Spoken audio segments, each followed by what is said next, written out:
In 1913, the Ottoman Empire came to be ruled by Talat and Vir Cemal Pasha. Under their leadership, a national movement was orchestrated to unify the Turkic people in the region and ultimately remove all non-Muslims from the land. The presence of the Armenian people, as well as other Christian minorities, was not conducive to this new Turkish ideology, and thus the Armenians were subjected to systematic decapitalization, deportation, and ultimate extermination. Over 100 years have passed since the events that marked the start of the Armenian Genocide. From 1915 into the early 1920s, over 1.5 million Armenians lost their lives at the hands of the Ottoman Turkish government. Over 1.5 million lives cut prematurely, over 1.5 million stories were never told. But I'm here today to tell one story of an Armenian genocide survivor, my great-grandmother, Anna Tuntunjan. Anna's story begins in Sivas, Turkey, where she was born in 1903. She was 11 years old in the summer of 1915 when Ottoman Turkish officials came into town and rounded up all of the Armenians. The men and young boys were soon separated from the group, and Anna watched as her father, uncles, and beloved cousins were shot to death. Shortly after the men were removed and killed, the infant babies were taken from their mothers, including Anna's baby brother. These babies were then buried in the ground only up to their shoulders, and Anna watched as horses trampled over them. All that remained at the end of the day were the women, the young girls, and the elderly, but fate wouldn't spare them much longer. Soon after, the officials came back and they ordered all of the Armenian women and all who remained that they needed to evacuate their homes. Anna remembers helping her mother tie whatever belongings they could into sheets and sew their belongings into sheets. And very soon, the women, including Anna, her mother, and her sisters, began a march, a death march ultimately through Turkey into and through the Syrian desert.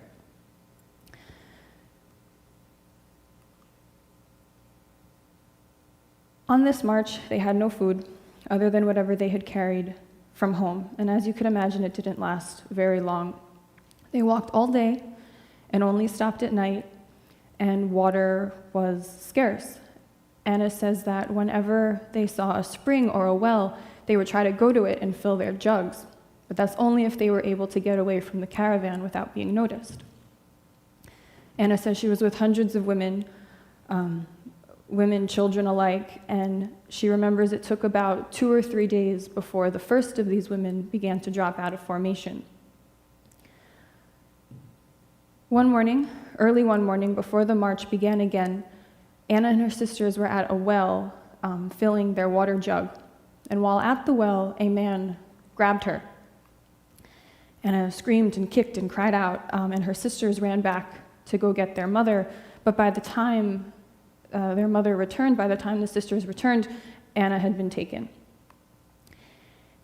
Anna does not know where her abductor took her, but at 11 years old, he chose her to be his new wife. He already had a wife, though, many in fact, and she became one of about 15 or 20 other young Armenian girls just like herself in his harem. Anna says that he would pretty much leave her alone, but that he also called her his pretty one. Within the year, Anna had given birth to a daughter. And by the time Anna was 13 years old, she had given birth to another. Although she loved her children, day after day she thought only about running away. She missed her mother and her sisters and wanted more than anything to leave this man. The problem was she was never alone. There was never a window of opportunity for her to do anything by herself, let alone escape. The girls always had to accompany each other no matter where they went. or what they did.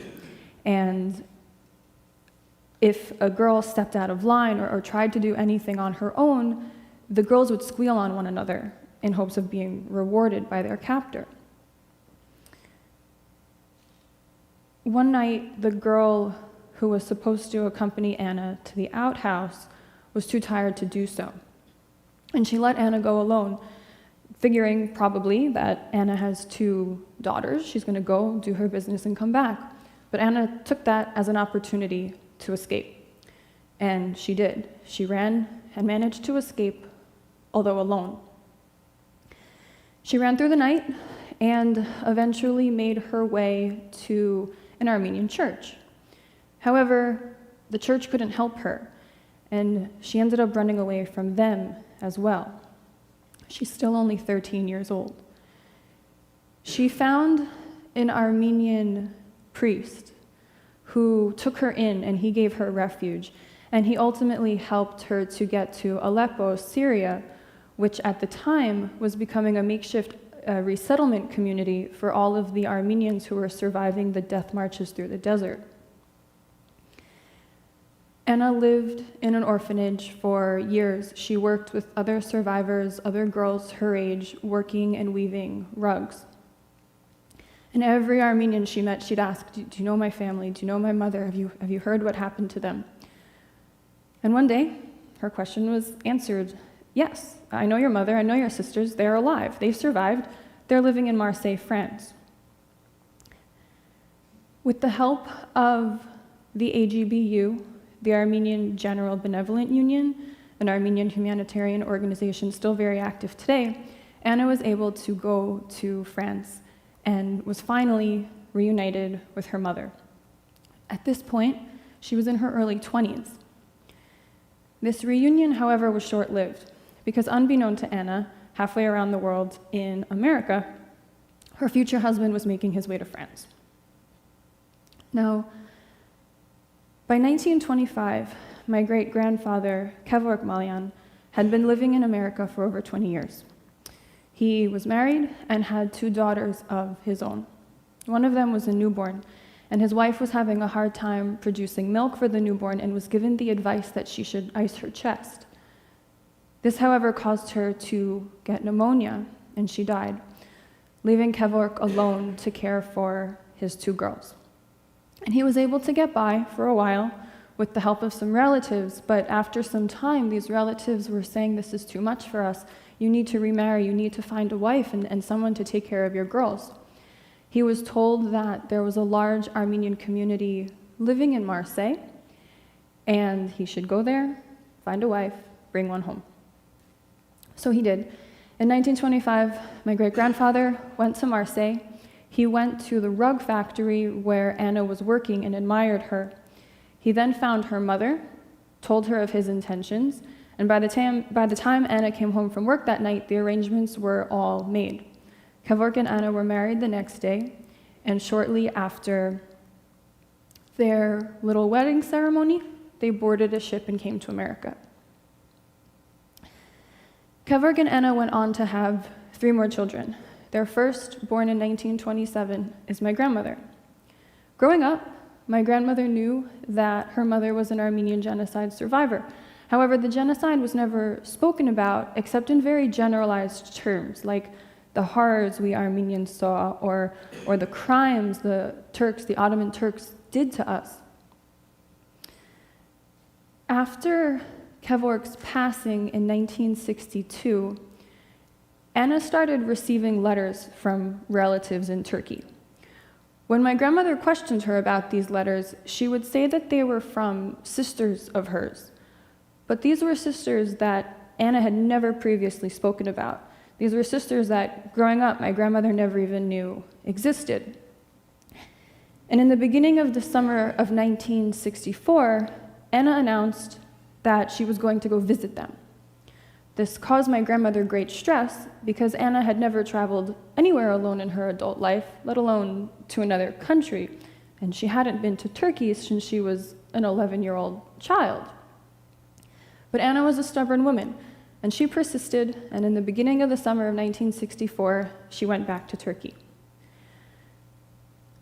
When she returned, at the end of the summer of 1964, she sat my grandmother down and admitted to her that the sister she had gone to visit, the relatives she had gone to visit, the women she was calling her sisters, weren't actually her sisters, but they were her two daughters, the two daughters she had abandoned when she was 13 years old. In the letters of correspondence she had been sending back and forth to Turkey, she found out that her abductor had died. And so for the first time in nearly 50 years, she felt it was safe to go back and to go find these girls, who of course themselves were women at the time. It took Anna 50 years to speak the truth of what she witnessed with the massacres and with her experience of being abducted and the rape. And while I chose to tell Anna's story, I could just as well have told any of my great-grandparents' story, all of whom survived the genocide, all of whom experienced equally incomprehensible hardships. I am here today because of the strength that they had, and I see that strength continue to be embodied every day in my parents and in my grandparents. I say that I'm an Armenian American, a third-generation Armenian American, but it might be more fitting to say that I am a third-generation Armenian Genocide survivor, because I am the great-grandchild of men and women who never even had an opportunity to dream that I would exist. So I like to think it's my duty and my obligation to tell their story and to keep the history of all of those who came before me alive. Thank you.